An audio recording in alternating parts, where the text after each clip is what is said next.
زي ما قلت لحضرتك كان سجل في لقاء انبي احمد مجدي ومحمد صبحي في المرمى، واول ضربه ترجيح واحمد مجدي بيحط في المرمى احمد مجدي بمنتهى الثقه بمنتهى التركيز بمنتهى الثبات. محمد صبحي في زاويه واحمد مجدي بيحط في الزاويه الاخرى على يمين محمد صبحي.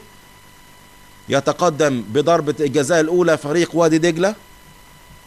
اذا احمد مجدي يسجل اول الضربات الترجيح في هذا اللقاء من جانب فريق وادي دجله. هيثم محمد في المرمى. هنشوف التصويب من جانب محمود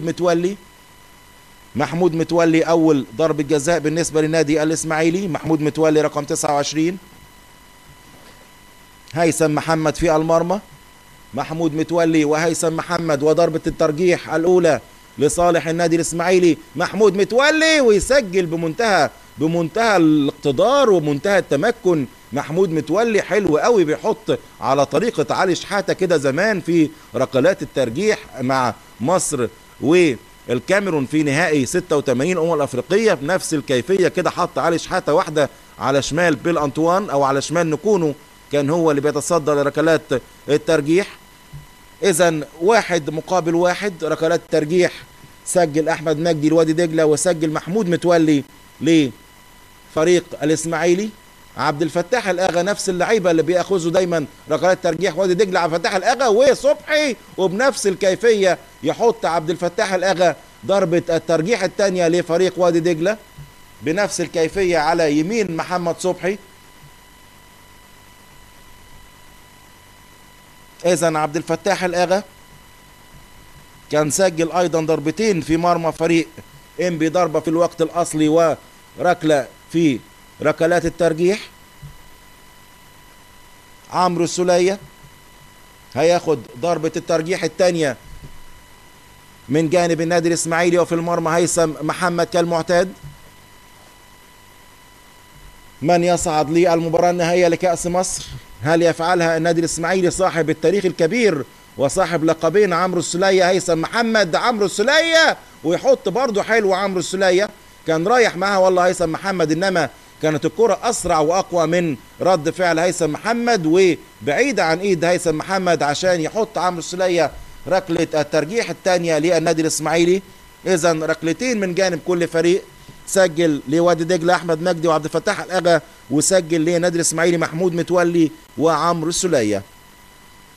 محمد صبحي اذا في المرمى، وعلى التنفيذ مصطفى طلعت احد ناشئي النادي الاهلي السابقين، ثم انتقل للنادي الاسماعيلي وده رابع موسم ليه مع وادي دجله. مصطفى طلعت على تنفيذ ركله الترجيح، ومحمد صبحي في المرمى. مصطفى طلعت ويحط حلو قوي. مصطفى طلعت يحط في المرمى على شمال المره دي، قال لك يعني ما بدهاش بقى على طول. محمد صبحي قال لك لا اروح ناحيه اليمين بقى، يعني خدعه المره دي مصطفى طلعت وحطها له على شماله كانه قاري ان محمد صبحي عايز يروح ناحيه اليمين. اذا مصطفى طلعت في المرمى يسجل ثالث ضربات وادي دجله. جون انطوي اللاعب الغاني. احمد مجدي، عبد الفتاح الاغا، مصطفى طلعت من جانب وادي دجله. محمود متولي وعمرو السولية من جانب الاسماعيلي.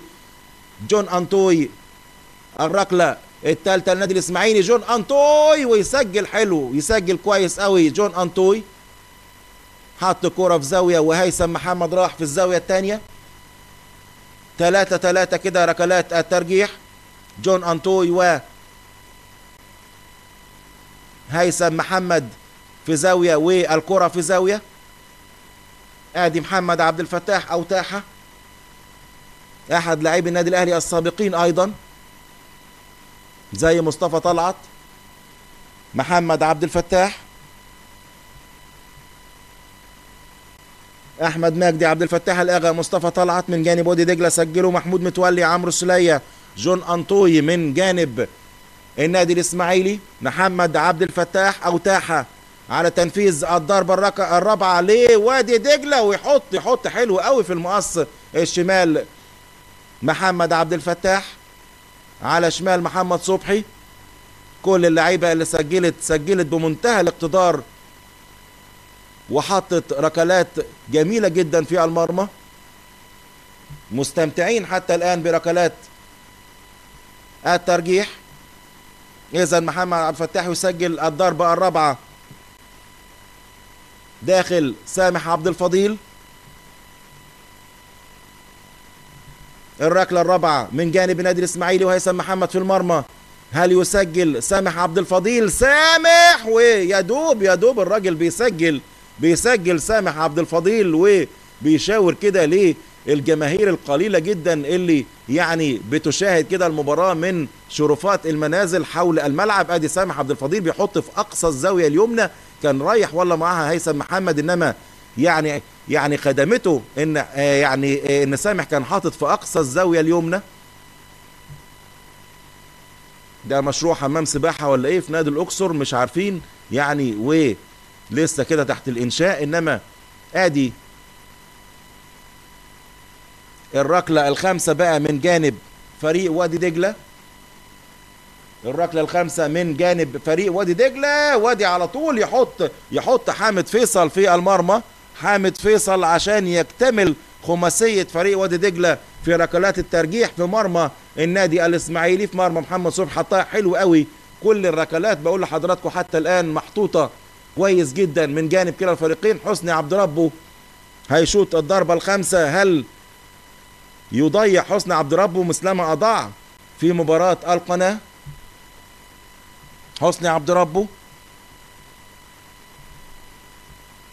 هل يستمر بالإسماعيلي في اللقاء حسني عبد ربه، أم يصعد بوادي دجلة إلى المباراة النهائية؟ حسني عبد ربه وهيثم محمد. حسني ويحط، يا ولد يا لعيب، يا ولد يا لعيب. حسني عبد ربه بيحط حلو قوي. شفنا حسني عبد ربه يعني في نهائي الكأس في المملكة السعودية، وضربة الجزاء اللي ضيعها مع النصر السعودي، وكان ليها بالغ الأثر في إن الراجل ما كملش يمكن مع النصر السعودي.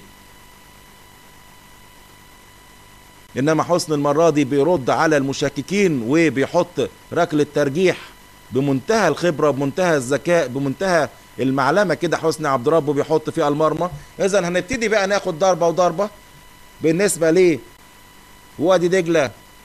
سيد سالم وعلى طول محمد صبحي وسيد سالم في المرمى. يا ولد يا لعيب، يا ولد يا لعيب. كل الركلات محطوطة حلوة قوي من كلا الفريقين. سيد سالم الظهير الايسر لاعب سكر الحومدية سابقا والمنتقل هذا الموسم لصفوف وادي دجلة، بيحط حلو قوي على شمال محمد صبحي. اذا سيد سالم ركلة الترجيح السادسة من جانب وادي دجلة بيضعها في المرمى سيد سالم. صالح موسى الوافد الجديد من صفوف الداخلية لصفوف النادي الإسماعيلي هذا الموسم، هل يستمر بالإسماعيلي في المباراة لركلات ترجيح قادمة، أم يخرج بالإسماعيلي من الدور قبل النهائي لكأس مصر؟ صالح موسى، هيثم محمد، صالح موسى، ويحط في المرمى يا دوب كده إلى جوار القائم الأيمن صالح موسى، ورايح لمحمد صبحي عشان يحمسه كده ويحفزه. إنما حط كويس قوي في أقصى الزاوية اليمنى أيضا صالح موسى. نتأهب لأخذ الركلة السابعة. مهاب سعيد اللي بيلعب أمام ناديه السابق النهاردة. مهاب سعيد ومحمد صبحي في المرمى. هنشوف مهاب سعيد ومحمد صبحي في المرمى. الركلة السابعة من جانب فريق وادي دجلة. هل يستمر مهاب سعيد بوادي دجلة في اللقاء، أم ينجح محمد صبحي هذه المرة؟ كل الركلات اللي اتشاطت على محمد صبحي في زاوية والكرة في الزاوية الأخرى. مهاب سعيد لاعب الإسماعيلي السابق ضد ناديه السابق، يلعب مهاب سعيد من أجل إثبات الوجود. مهاب سعيد وفي المرمى أول مرة يروح مع محمد صبحي، إنما كانت الكرة أسرع منه. ابتسامة الثقة طبعا من جانب مهاب سعيد وسجدة الشكر على ركلة الترجيح. بالتأكيد يعني كانت معاناة كبيرة من مهاب سعيد، خاصة إنه بيلعب ضد ناديه السابق وعايز يأكد حضوره. بالتأكيد الركلة السابعة إذن من جانب مهاب سعيد ووادي دجلة في المرمى. وادي عبد الحميد سامي بقى لأخذ الركلة السابعة من جانب فريق النادي الإسماعيلي. عبد الحميد سامي لاعب الداخلية السابق والمنتقل للإسماعيلي للموسم الرابع على التوالي. عبد الحميد سامي. وفي المرمى هيثم محمد. هيثم محمد وعبد الحميد سامي. عبد الحميد في المرمى. هنوصل لفين يا جماعة؟ مش ممكن. يعني الركلة السبعة كده، 7 سجل وادي دجلة. سريعا احمد مجدي، الاغا، مصطفى طلعت، عبد الفتاح تاحة، حامد فيصل، سيد سالم، وهاب سعيد من جانب وادي دجلة. محمود متولي، السلية، جون انطوي، سامح عبد الفضيل، حسني عبد ربه، صالح موسى، عبد الحميد سامي من جانب النادي الاسماعيلي. رجب نبيل. نصل لمحطة رجب نبيل مدافع فريق وادي دجلة، وفي المرمى طبعا محمد صبحي.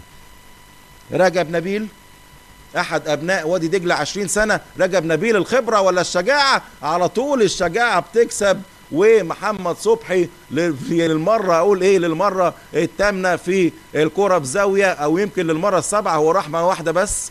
يعني الكرة في زاوية ومحمد صبحي في زاوية. رجب نبيل اذا الركلة الثامنة بيضعها في مرمى النادي الاسماعيلي. شايفين لاعبي النادي الاسماعيلي مش مصدقين، حاطين يعني ايديهم على دماغهم كده، يعني هنوصل لغاية فين؟ ادي محمود عبد العزيز، والركلة الثامنة من جانب النادي الاسماعيلي. وهيثم محمد حارس مرمى المصري السابق وحارس مرمى وادي دجلة للموسم الرابع على التوالي ايضا هيثم محمد. محمود عبد العزيز في المرمى.